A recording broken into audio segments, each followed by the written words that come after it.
Stay hungry, stay foolish.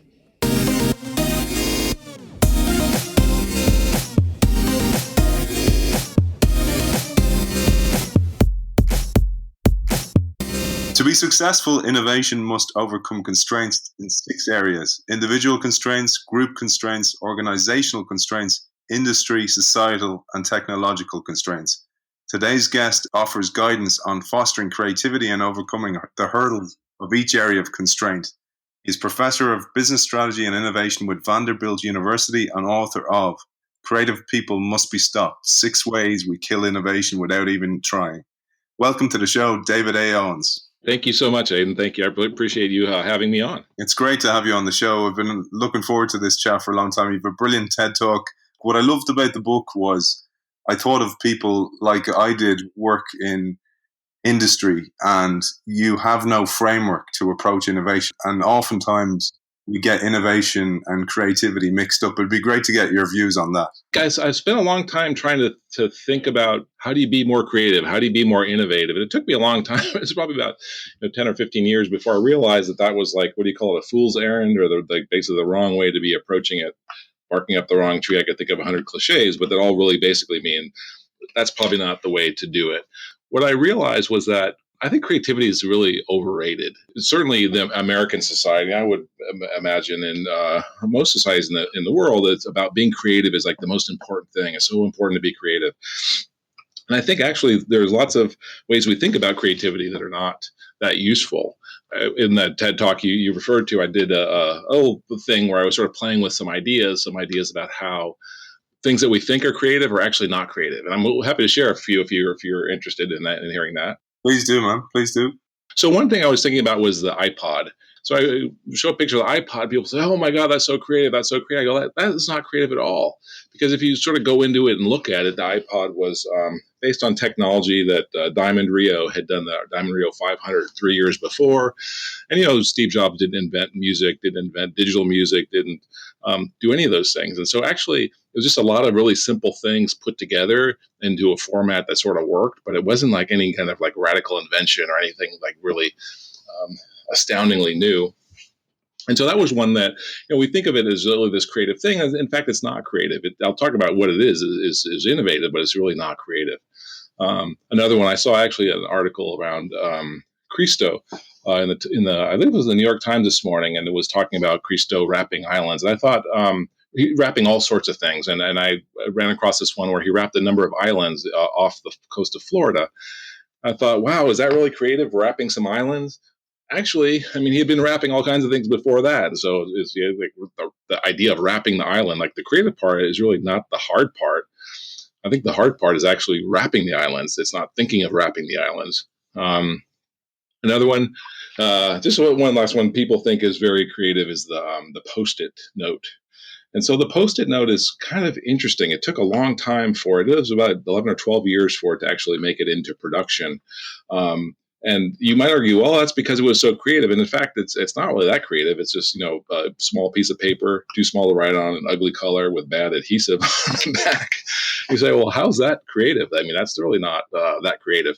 But what those things are is they have a different property, which is that they're innovative. And they're also innovative inside of a set of very strict constraints. And that was the magic of it for me, is to turn it around and say, the problem with being innovative is not sort of thinking outside the box and forgetting everything but in fact, it's really understanding what understanding what's possible and what's not possible, and then working within that and sort of deciding where to push out what I call constraints and where you have to actually honor them and where you can actually violate the constraints or the prior understanding of how things are.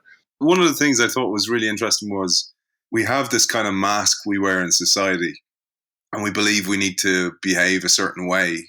And for innovation to prosper, we need to let go of that. And I thought one of the exercises you use is really interesting and I'd love if you'd share this with our audience, the bumper sticker exercise you used where it led to the name of the book, which is Creative People Must Be Stopped. Yeah, that it is. In fact, I was driving around town. I live here in Nashville, Tennessee, and there's lots of musicians and creative types here. I saw a bumper sticker on a car because I had, up to that point, I'd been thinking about like what is the most important theory of innovation. If I could only think of one thing, if I were going to die tomorrow, what would I tell people about innovation? I was really struggling with this question. And then one day I see this car drive by with a bumper sticker that says, "Creative people must be stopped." I'm thinking, wait a minute, like that's it. So I started chasing the car, literally in my car. I'm trying to take a picture of it. I almost crashed into it because I was trying to take a picture with my camera because it was sort of this profound moment um, of insight about it. And it was kind of interesting. It sort of has sort of two layers to it. On the one layer is, when I ask people, is this true? That most of them say no right away. They say no. Creative people should not be stopped. We need creativity. We need change. We need innovation. We need a new kind of world. And then I ask them, hey, do you have any kids at home? And they're like, yeah. I say, well, do you still believe creative people must not be stopped? And then have them think about some of the stories of them and their children. I had a daughter. One episode of the daughter and the duct tape and the dog was like, okay, stop. Whatever. She was looking for the dog and had some duct tape in her hand. I'm like, nope, not happening. Whatever it is, I don't want to go there. And so that sort of was sort of on the one layer, is sort of like that people have ideas and sometimes they're just not good ideas, or at least from a certain perspective, they're not good ideas. But then the other layer was to say, if in fact creative people must be stopped, or at least if the world behaves that way, then as innovators, our job is to say, how are they going to stop me? And if they're going to stop me, if creative people must be stopped, and I'm one of those people, they're going to stop me. Like, what do I do? How do I take evasive action? How do I become, in my words, was strategic around getting past the stopping? How do I stop the stopping in a way that allows me to sort of to be innovative, but also do things that matter in the world? Because just having ideas doesn't change anything in the world. It's having ideas that are actionable and that get acted on. That's the way you change the world. I love this, David, because you say innovation is not so much about product anymore or the creativity, but it's increasingly about changing values and values that meet society where society is today. Yes, that's absolutely true. And I think that you can move society to another place, but it always starts with where society is. And I think, there's the sort of the what do you call the axiomatic, the term of basically what they say is, like, when you're an artist, like, you can't break the rules until you know the rules. Like, once you know the rules, then you can break the rules. And then jazz music and all sorts of places there, it's that way. I really think there's some truth in that, of understanding where things are now, because otherwise my breaking the rules is just absurd. It's like Dada. It doesn't make any sense. Whereas if I know what the rules are and I say, okay, if I could actually just go a little bit past this one rule here, I might get to a really interesting place. And so, like, who was the guy who wrote with only a lowercase? Was that James Joyce? I'm not sure.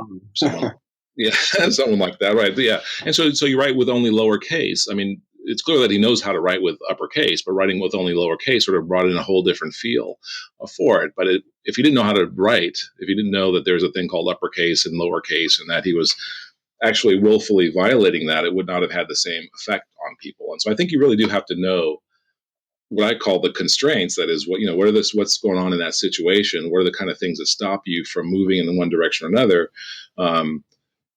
And it's only by understanding those that you can actually get to new places. Because some constraints are real constraints. I mean, if you say we're going to invent this new thing, but we don't have any money, not having money is a real constraint.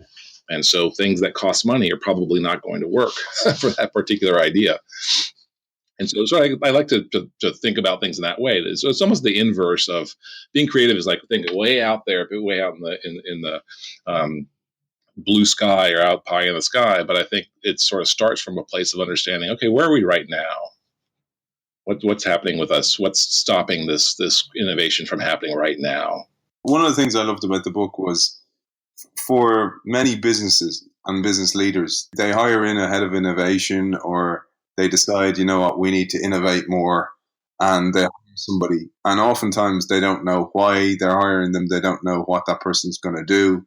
And then on the flip side, that person doesn't know what they're going to do. And what I love about your work is you work both in education, but also you consult in industry, and you've consulted NASA and Nissan, etc.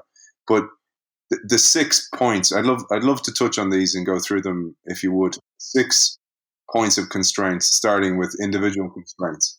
Yeah. So the place I really started with this was, it was sort of the joke was basically the worst place for innovation is the airport. And people are like, why is that? And I said, well, because the airport bookstore, you pull a book off you go in the airport bookstore and there's always like books on innovation, this, innovation, that. At least there were for a long time there. And the problem was, depending on whichever book you pulled off the shelf, it gave you one prescription for innovation. Like, oh, here's one, hire a bunch of Leonardo da Vinci's. And if you pull the book off right next to it, it says, oh no, like, don't worry about being disrupted. You might get disrupted. And the question for me was when does the one book apply and when does the other book apply? And I really couldn't figure it out. It took me a long time, a lot of reading, a lot of sort of really rethinking about how, first of all, how we think about innovation and how people write about it, but also how the academic world as one sort of chops up the world. And so when people write books, they write it from a perspective. And so let me just cut to the chase of what I'm talking about here. So I talk about these 6 constraints. First constraint, the most primary one being the individual constraint. So that's the constraints that we have as individuals. If you say innovation requires ideas, and you ask the question, where do ideas come from? Well, they come from people. And sometimes people have good ideas and sometimes people don't have good ideas. And so the question for me was like, what makes people have good ideas or not? The things I think about there are to have an idea, you have to have new information. So if you want to have an idea, a new idea, a creative idea, you need to base that on new kinds of information. To have that idea, you then also need to have different thinking styles, different ways of thinking, different problem-solving strategies. Sometimes it's right brain, sometimes it's left brain, sometimes it's analogic, sometimes it's linear, right? So there's different styles of thinking. And so let's say we get new information and we think of it in different ways. We then also have to express our ideas. Our ideas have to actually come out of our body in some way to have effect in the world. And that's to either convince other people or for people to help us make it better or for us to test our ideas. And so I was thinking if these 3 things are true, that is, I have to bring in new information, I have to think about it in different ways, then I have to express my ideas that come from that, thinking new kinds of information in different ways. What can go wrong there? And so for me, what can go wrong is what I think of as a constraint is sometimes we don't bring in new information. I was thinking, like, why would we not bring in new information? Well, sometimes because, well, we're lazy. We don't want to bother to walk down the hall and ask, Joe, who actually happens to be a world expert on this thing, or we don't want to go to the library, or we don't want to go to data that's not in the form that we are used to. And so it takes a lot of work. So there are lots of reasons why we don't bring in new information. And so if I take in new information, if I don't take in new information, if I use the same old information I always get, the same industry reports, the same analyst reports, the same everything the same, I'm not going to get to a new place, or it's going to be much more difficult.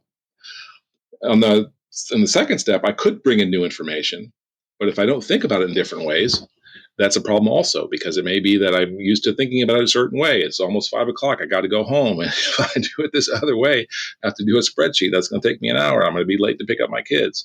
There are lots of reasons why we don't think of things in different ways. And then the last one about getting the idea out of our body, basically expressing our ideas, that sometimes we don't practice expressing our ideas, that our ideas are, we barely understand them ourselves. We're not sure if other people understand them. That already creates kind of a constraint, a kind of a barrier. Some people like to think in data. Some people like to think in visual. Some people like to think and if we're not able to express our ideas in ways that people understand, they're going to just blow us off. They're going to say like that's not meaningful to me because I can't understand it. And if you think about it, I mean, all this is really in some ways saying that if I don't if I can't express things in a way that you understand, and I'm asking you to change, or I'm asking you to accept some proposition for change, you would be very irrational to accept it. In other words, if I ask you to do something and you don't understand what I'm asking you to do, and you do it anyway, that would be really irrational. And often we think of innovation that somehow because we had an idea, that means people are obligated to accept it and to act on it, even without regarding whether they understand it or not. So that individual level thing for me was sort of like the world of psychologists. It was like when you think inside the brain, like what's going on for a person, how they have ideas. And that's really is where sort of innovation starts, was with a creative idea. But the kind of constraints, the kind of barriers I'm talking about and they're really simple things, like get new information, like, duh, of course, right? Think about it in different ways, like, yeah, no shit, right? Whatever. Express your ideas to people so they can understand them. I was like, yeah, of course, right? Yet we don't bother to do that because sometimes we're busy or we're afraid or there's lots of reasons why. While it sounds simple, it's difficult to make it sound simple, but also like even take the physiological things that are going on. I loved what you said here. So our brain is stopping the floodgates of information for a reason, because if we had way too much information coming in, we'd grind to a halt because it's just way too information overload. And therefore it filters the information. And this is why we have habits. This is Right. why our basal ganglia takes over, all this kind of stuff. Right. And I love what you're saying. So you're saying open certain doors in your mind to allow new information in, and Mhm. or you'll eventually start thinking differently. And maybe across an organization, we have to do this as well. Right, right. Especially, yeah, if you just substitute the idea of an organization for in the model I talk about it as, it goes on inside your head, but inside the person. Think about what goes on inside the organization. Where does the organization get new information from?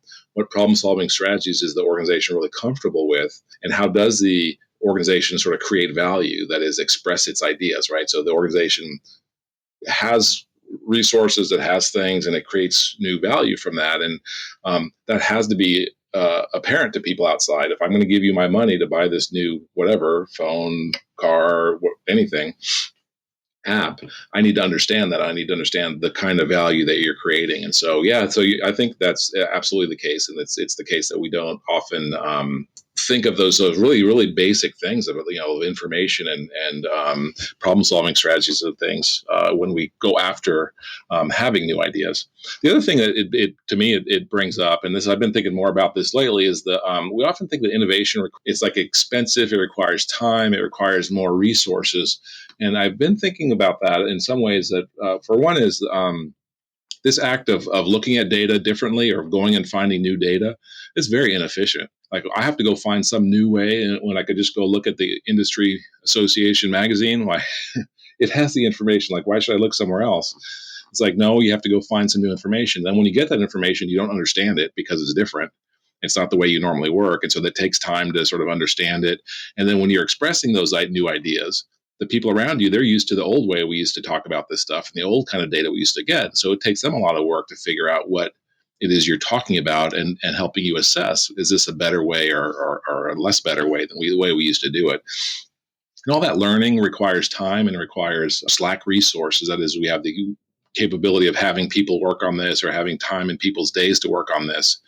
So we hear of companies like 3M and other companies that have people work on unauthorized or unofficial projects. And it's to give them that time. And to the extent that an organization is so focused on production, on efficiency, on making things really smooth, you're going to select out that time. Any kind of steps in your process that add in extra steps like that, or what would be considered wasted time, are going to come out. And so we end up with what we have, which is people who are totally overscheduled, people who are totally overwhelmed with the information that they have. And so, to go back to your earlier point, bring in the poor schluck you hired as the innovation person and say, okay, now go for it, man. Here's all the people. Like, go make them innovate. And they're thinking, why would I do that? I have a day job. Because you're asking me to think about stuff that's probably not going to work, sort of almost by definition. And I get paid based on what I do that we do know how to do, that we do know how to measure. So why would I do that? That would make no sense. And so I think that it's a really hard task to step into an organization in one of those roles. And I talk to people all the time who are in those roles, and it is a very difficult place to be. It's a dangerous job, actually, because firstly, and this is what again, going back to your book, you need to define what the organization thinks innovation is. And then, yes, yeah. Like you say, psychologically, you need to understand their constraints, their motivations, etc. And this is a lovely segue for the next constraint that you call out, which is group constraints. And then we need to unlock group constraints. Yeah. So in the model, individuals work in groups, and the group constraints, that is the things that stop you from a group level, are really different than the individual level, at least the way I've defined them. And I think about things like emotion, things like culture, things like process, even the environment that you're in. And so it could be that I'm really good at bringing in new information, I'm processing it in my brain, and I'm actually expressing my ideas. And so let's say I have 5 of those new Leonardo da Vinci's in my organization, and I just have the boss walk in and say, that's a dumb idea. That'll never work. Last person said that, got fired. And then suddenly innovation's gone, right? And so having the idea or having the ability to generate ideas is not enough, because anything interesting, in fact, that happens in organizations involves other people. And so we have to get other people involved. We have to work with other people. And if I'm afraid to share ideas with you, that's a really hard place, because I can be as creative as I want. I can have the best ideas in the world, but if I can't get you to actually listen to me, or if I can't get you to make me to not make me feel like I'm going to lose my job if this experiment fails, then that becomes really problematic. And so there, I like to think about the feelings that you have when you're working with a group. And sometimes we use groups, I think, just to use them. I asked a group once that it's like, do you do mercy invitations in your organization? They said, what's that, mercy invitations? I have no idea what you're talking about. And I said, oh, where you invite someone to a meeting because you're afraid you're going to hurt their feelings if you don't. And they say, oh, yeah, we do that all the time. And so it's sort of interesting. And I say, well, if you invite someone because you're not hurting their feelings, are they always productive? I mean, are they productive in the meeting? And they say, well, no, sometimes people come in there and I don't want to invite them because they're a disaster in the meeting, because they criticize and they're showboating and they're, bringing in irrelevant stuff and they don't show up on time and whatever. And I say, well, why do you keep inviting them? They say, well, because, I'm having mercy on them. And sort of funny, because in organizations that we expect all this efficiency, and yet we tolerate all this inefficiency in the groups that we work in. Healthcare is not as good as it should be and could be, but they certainly don't do mercy invitations when they're operating on you. Right? Everyone who's in that room needs to be in that room for a reason. Somebody's sitting in the corner eating popcorn, dropping it. Yeah, right. Exactly. Yeah, that's right. Yeah. Oops. Why are you doing that? Why? Yeah. So the group level is interesting to me. Also, the space. To use the healthcare example, I met a guy recently. He works at a large healthcare concern here in Nashville. They own lots of hospitals. And he's pushing to have their IT people, that is, their people who do lots of coding and stuff like that, they're basically writing computer code, to get them a special space where they can work. And he says, look, we do it for doctors operating. Why don't we do it for the coders? And the idea with the coders is they're supposed to be able to sit in some normal with air quotes, office kind of setting and do their work, by sitting at their desk and answer their phone when it rings and things like that. And that's actually not the most productive way to write code. He's using a thing called pair coding, where you put two coders together writing the same code. It turns out it's much more efficient if you just do the data, and they're big time data people. So they're doing the data of this. But then whenever a senior executive walks by and sees two people working on the same piece of code, they're like, what the hell? What's going on here? Like, that can't be efficient. But in fact, they catch each other's mistakes. They add different insights than the other person would bring otherwise.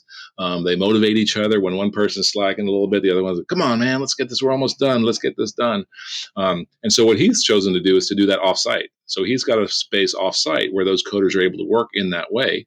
And I've actually met a second organization that does the same exact thing.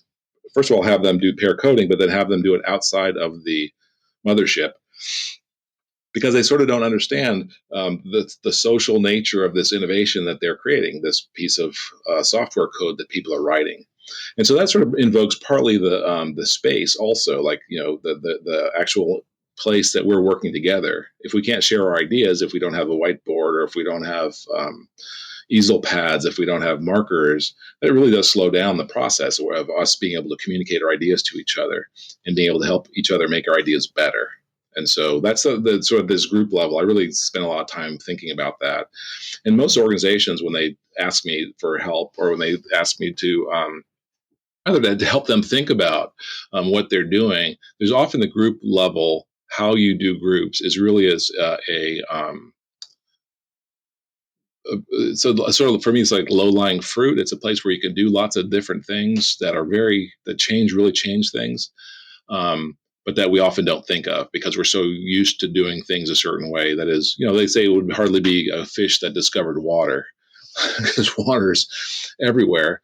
And so in that sense, the kind of the ways that we do offices of desks and one person working on their task and then giving it to another person to work on their part of the task, and lunch breaks and things like that we don't question those, but we don't ever really stop and say, is this helping us do this task that we're trying to do right now? Which in healthcare, which in flying jumbo jets, which in all sorts of other domains of human activity, especially team-based human activity, people think a lot about, what's the process? What do you do first? What do you do second? What do you do third? Who needs to be there? What's the space needs to be like? What are the tools that need to be at hand to do it? And if you think of creativity as just something that's genetic or something that happens, then you won't ever come to a place where you realize there's stuff you can do. There's really simple stuff you can do, like get round tables. I mean, it's pretty simple. One of the things, David, that really jumped out at me was psychological safety. Oh, yes. So you talked about this efficiency. So somebody showing up to work and being brought to a meeting and doesn't need to be there, or say the culture of the organization is one where everybody's on tenterhooks and their cortisol levels are high always. Their brain's going to work differently. It's not going to have its full relaxed kind of creative state, and therefore, yes, one thing, you're going to get less efficient employees anyway. Certainly, there's going to be no innovation because there's going to be no literally headspace for innovation to happen. Yeah, right. That's right. Yeah, and there's sort of like the messing around with ideas, or the sort of the playing around with ideas, the things that kids do, right? That if you give a kid some stuff and they start playing around with it, like, how's this work? How's this work? How's this? And if that's not considered like business-like behavior, then we stop people from doing it. And I think you're really onto something there. That's really true, that we, through the lack of psychological safety, afraid to share their ideas. I saw a picture of what a ropes course is, where people do the trust fall. Yeah. So I saw a picture of a trust fall, and I was thinking, like, why are they doing that? I thought, well, they don't trust each other, right? So in the organization, you have a group of people that don't trust each other, so they have to do the trust fall. And I'm thinking that looks really dangerous. But then as I sort of started thinking back, I thought, well, why are they doing that? Well, they're doing it because they don't want to share their ideas in meetings. I thought, oh, you're afraid to share your ideas in meetings, but you're willing to risk a skull fracture with the same people. What? So it's sort of like really absurd at one level, but then at another level, it was also that, wow, it must be in some organizations, it's an act of courage to share an idea. I thought, wow, if you have to be a hero to have ideas in your organization, you're probably not going to be super innovative. I mean, if you have to be the one who, just basically you have to, jump off fall backwards off a truck into other people's hands in order to just say, look, people, I have this idea. I think it's going to be rough going in that kind of organization as far as innovation is concerned. It's those people we talked about. I have been one where you're head of an innovation in a place that doesn't really want change. And therefore, you see this gradual decline in those people's energy and their desire to come to work. And like you said, you start then moving towards, your measurement is on small little incremental changes that are actually not innovation at all. And you start kind of drawing a line in the sand and going, oh, well, we brought in a new communication tool. We brought in Slack or Yammer. Right. Which is the furthest thing that you actually want to do in a role like that, but you're kind of forced to do it. Right. Yeah, that's right. And be able to point at stuff like other innovative firms are doing this. I also like when you just first started talking that little piece there, you used it was an interesting phrase. You said you brought in to do innovation, but no one wants to change. And it's sort of interesting. Like, people want innovation, but they don't want to change. And I think that's it's kind of interesting, because I think there are reasons for not changing. I mean, there are very rational reasons. It's just when you're doing innovation, it's not rational to do it then. If you're trying to be efficient, if you're trying to get home at 5 p.m., if you're trying to just make your earnings this quarter and not worrying about the long term, absolutely, then it is don't change, right? Just keep things the same. But if they brought you in this because they say, look, we're going to die, we're going to die, this industry is going away, and then sort of keep you to these small changes that you're talking about, well, let's just put in Slack or Yammer, that's not going to move the organization anywhere. And so it's sort of that irony of everyone wants innovation, but no one wants to change, is a sort of a truism at that level. Yeah.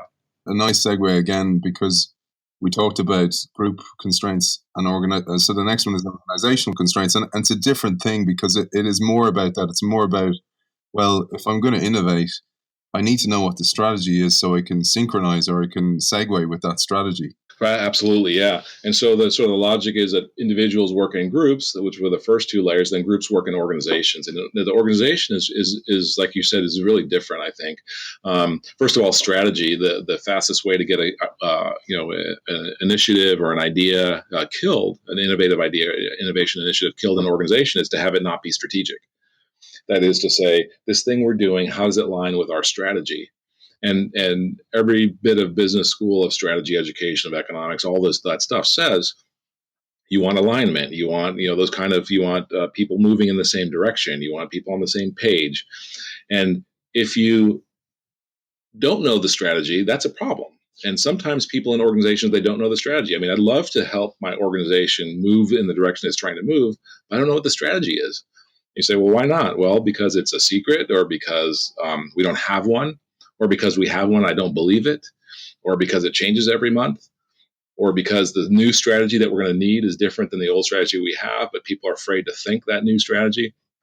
And so it's kind of interesting. I mean, it really puts you in this interesting place where it's hard to think about what is strategy and what is the strategy. And so I think for me, it's the strategy is first of all, we're moving to what we call sort of we have lower locus of control. That is, we have a lot of control over ourselves as individuals of having ideas. We have a little bit more control, a little bit less, but still can control at groups. But the organization level, it's often hard to change the organization, how the organization sees things. So strategy is a big one. The structure of the organization. There's all the sort of famous business stories of Kodak, of Xerox, are basically stories of how you generate ideas in one context and you evaluate those ideas in a different context. And so on the West Coast in the 70s, 60s, 70s, even into the 80s, all this crazy stuff was going on with Xerox, and all these companies were inventing this stuff. And then Xerox headquarters was in New York. And so these crazy guys from California came to New York, and they're like, dude, we got all this cool stuff. It's like the computer, and it's like, it's going to be cool. And the people in New York are like, well, can I use that on a copier? Like, that's our business, copiers. Say, well, no, man, but we got this thing called the folder and a mouse and like a with SiggyWig. What you see is what you get. It's like, it's really cool. And they're saying, well, I can't use it on a copier. Like, get out of here. I don't want to talk about it, because we have a real business problem called protecting our industry. And so in that way, you could say, well, it's kind of a knucklehead thing in the New York people, but it really is a structural problem, because the people in California see a different world. I mean, they see all this stuff happening, and basically the Silicon Valley forming in front of their eyes. And then all New York sees is a bunch of foreign entrants coming into their copier market. You'd argue that Kodak has a similar problem. They have the sort of the not invented here problem. They invented the digital camera, but then didn't know what to do with it inside, because it didn't meet any of the ways that they measure how good something is. The image quality was horrible. Couldn't figure out how to print the pictures. There's no storage available, things like that. And so they just basically ignored it. And again, it might be a sort of a structural kind of problem there. And I think the to boil it down for me is the question of how resources are allocated across the organization. And so I find it kind of funny sometimes for me as a professor in this business school where I work.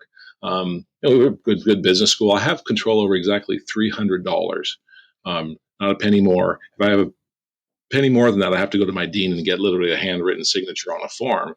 And so it's sort of funny, because I think of if I listen to some of the organizations I work with, I can destroy so much more value than that, so much more quickly. But somehow this thing that they can count, the dollars that they can count, they want to keep control over that. And that becomes like the measure of like, how are you using your resources? How did you use your $300? Like, did you use it really well or not? And for what I do, that is completely irrelevant to the kind of important stuff, right? Of for me, of getting in organizations, talking to people, understanding what the issues are, trying to help people articulate what they're feeling and seeing. Because all this stuff that I'm talking about is really just a re-articulation of what people have told me and what I've read and seen, just to try to put it in language and framework that people can actually do something with, and it's not just meant as an academic exercise, but really that we can do something with. So again, the structure of the organization, like where do you put R&D, where do you put headquarters? This is the innovation officer, sort of like what you said, and maybe what your situation was, is you come in and you're not sure, is this a centralized one or is this decentralized? Do I have my own group of people and I try to infect the organization with innovation? Or do I have a dual reporting structure? Do I, and those questions really matter. And they probably matter more depending on how the organization is already structured and what the organization strategy already is, than anything you're going to do coming in from outside.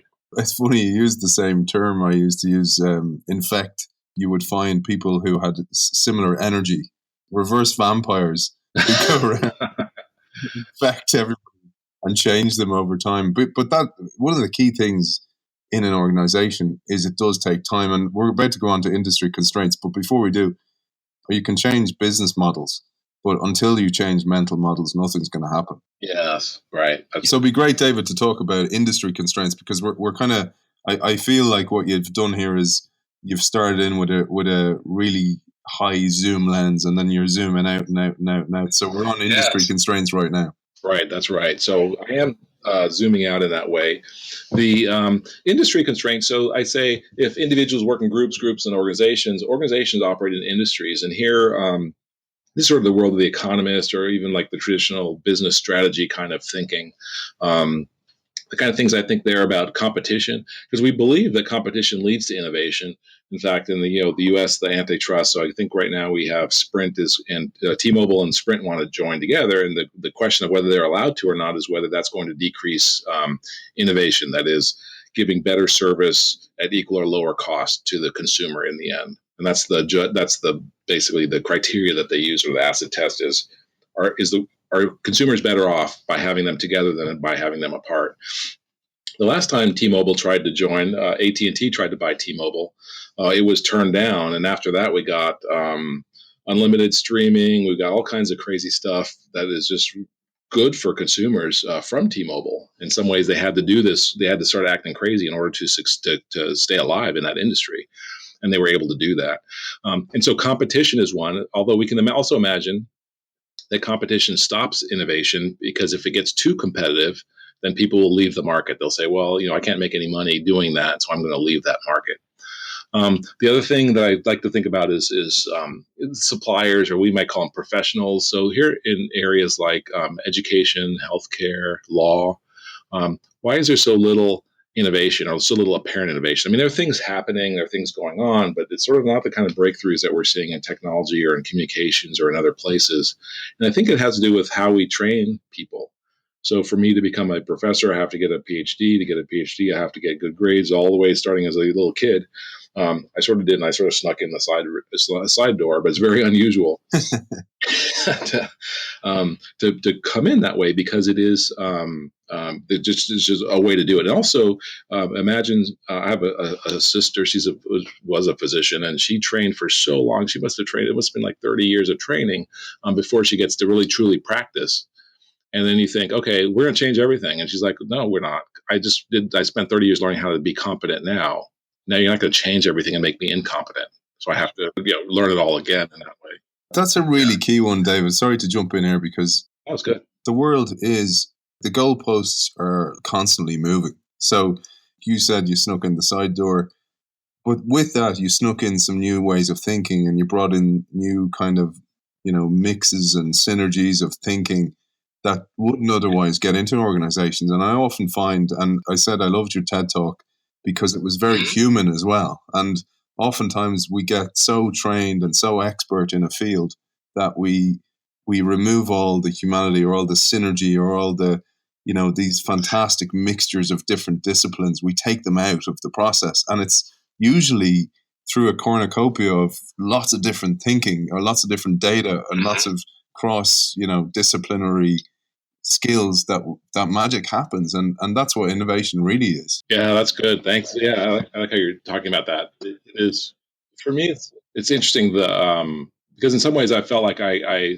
came through the side door only because it was, after a certain point, you only fit to do certain things in society. And if you get too overeducated, you get fit for exactly nothing.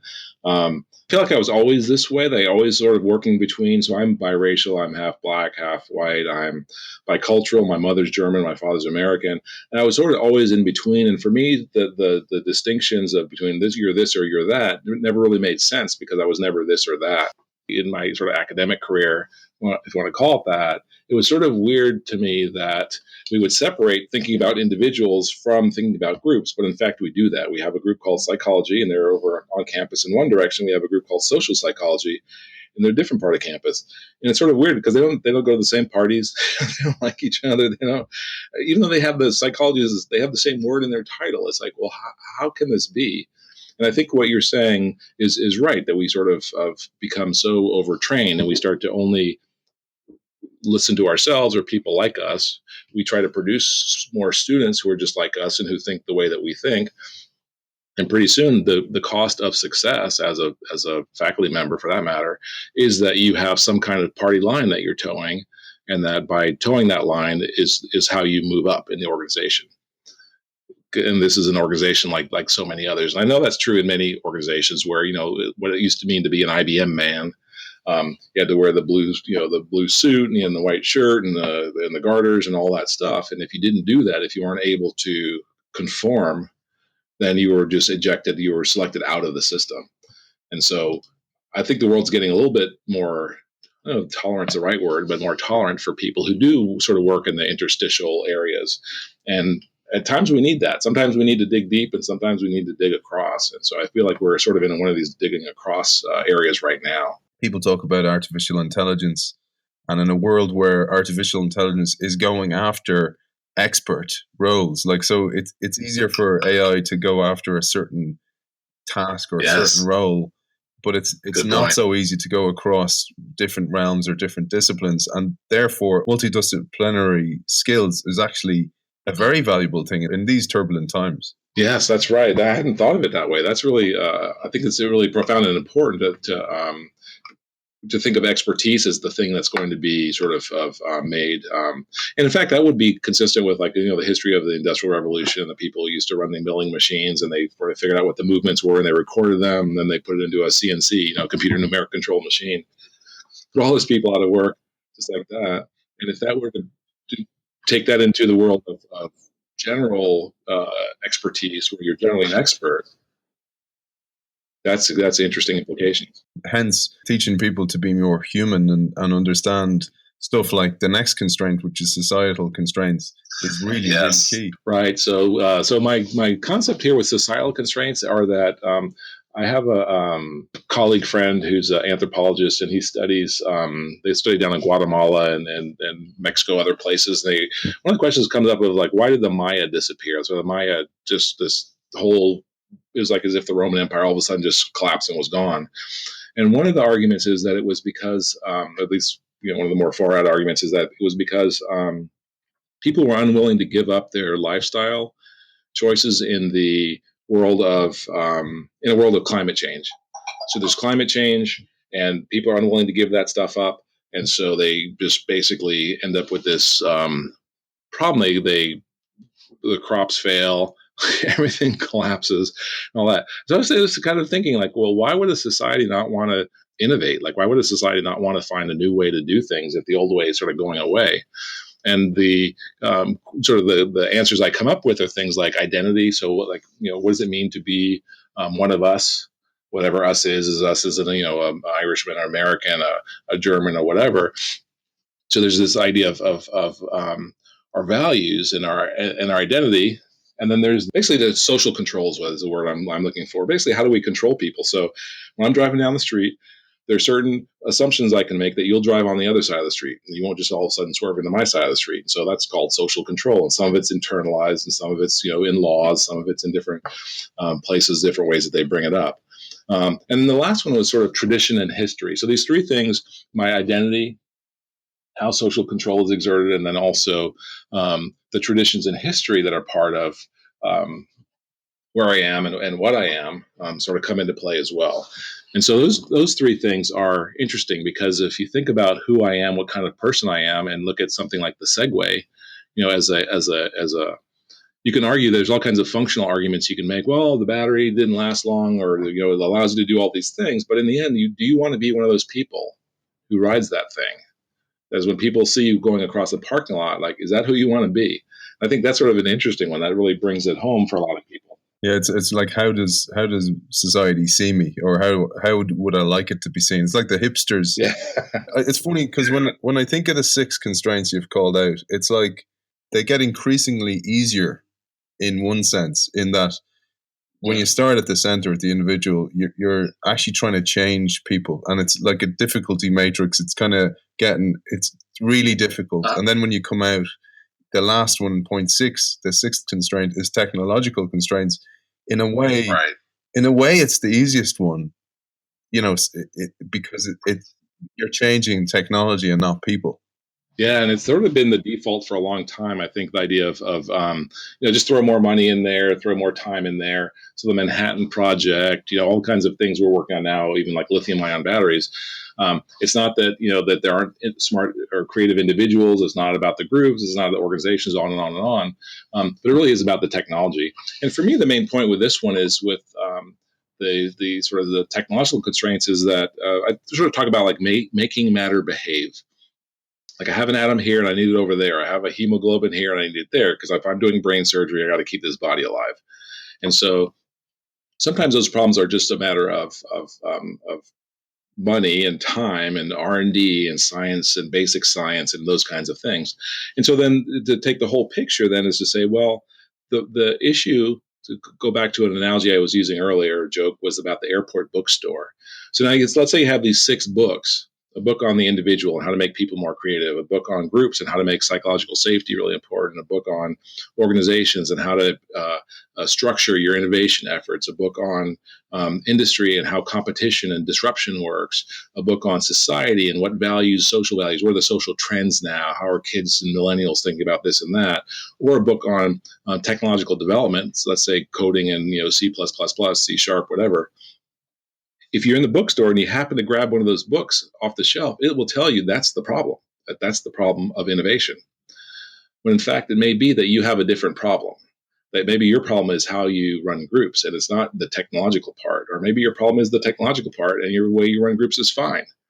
If you don't see them all in a framework that allows you to sort of compare and contrast them, to say which one of these creates the most explanatory power for the problem I'm trying to solve, if you can't see them next to each other, then I think you're sort of stuck with whatever you happen to grab off the shelf. If you're lucky, you grab the right book, but it's a 1 in 5 chance that you'll grab the right book off the shelf. So my goal was really to try to put these different perspectives next to each other. And the thing, sort of the dirty secret, I think, of academia is that we keep these really strong barriers, these really strong silos between like psychology and economics and social psychology and anthropology and the engineering and science disciplines.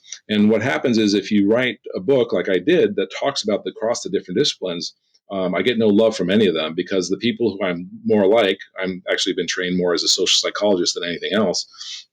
I'm much more like them, but then the psychologists say, well, you're not one of us. You can't talk about us.